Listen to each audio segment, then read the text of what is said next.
Chris Farley comes in and starts shaking everybody's hand, and he's doing it kind of like in a 1950s movie where a guy is a baby and he's handing out cigars. How are you? How are you? Good to see you.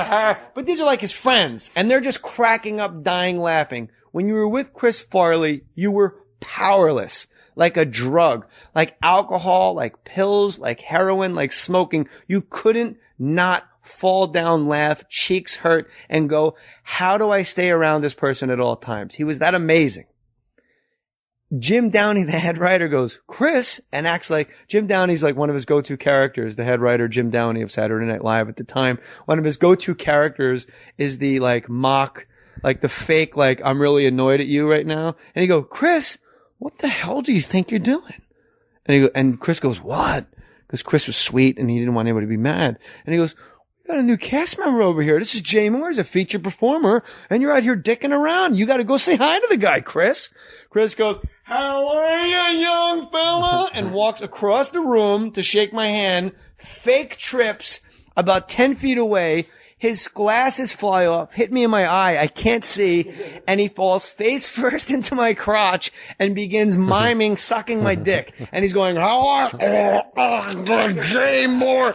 Oh, he's funny. Spade's gay. And he gets up, wipes his mouth, and goes, hey, I guess I'll see you around. And he just walks out. That was the first time I had ever met Chris Farley. He blew me through my jeans.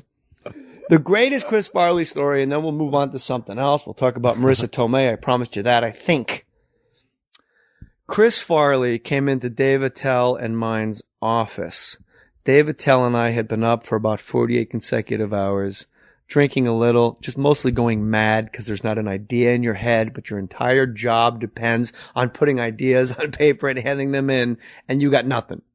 We're going insane. We're like chewing gum and throwing at each other. Dave Attell had an Otis Redding box set that Lorne Michaels had given him for his birthday. He cut a tiny hole where the face of Otis Redding was on the box set, and he just kept, every time he had a cigarette, he would take it out of Otis Redding's mouth and put a new one in and light it and just sit there and go, oh, Otis, this is all so illicit. Like we were truly going mad. And Farley comes in and goes, what are you guys doing? And we're like, nothing. And he's like, you guys, you want to go kick some ass? Like, he's just talking nonsense. So finally, we're all just giggling and playing grab ass. And I say, hey, Farley, we'll give you $100 if you take a shit out the window. Because he said he had to go to the bathroom, but we didn't want him to leave because the sun walked in. It's like when a Kool-Aid breaks through your window or your brick. Oh, yeah. But it's Farley. It's light. It's not just Kool-Aid. It's the love. It's the light. And we're like, no, you can't leave to go to the bathroom because we're going to kill each other. We're going to kill ourselves. Why don't you go to the bathroom in here?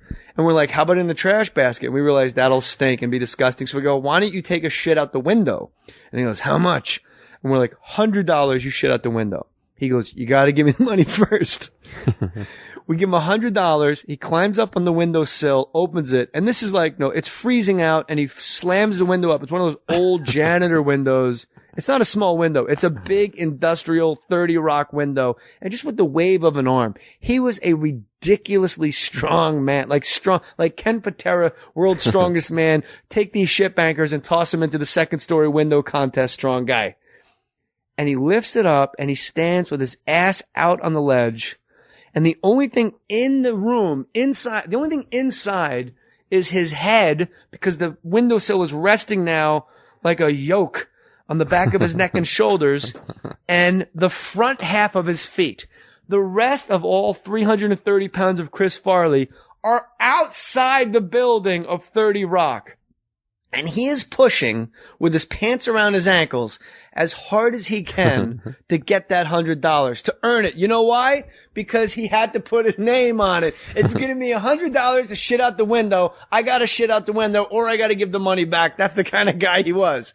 A snot bubble comes out of his nose. He's red as a brick, and finally a turd that looked, I don't know, like if you picture New Hampshire on the map, but about 2 inches long, drops out of his ass, and in just an act of God of amazingness, falls inside the windowsill in front of his feet. He then realizes he's earned his money. He hops off of the window ledge. The window slams. The window cracks because it's slammed. He looks around to wipe his ass with something. He reaches for somebody's like, I don't know, Ink magazine or Time. And we're like, no.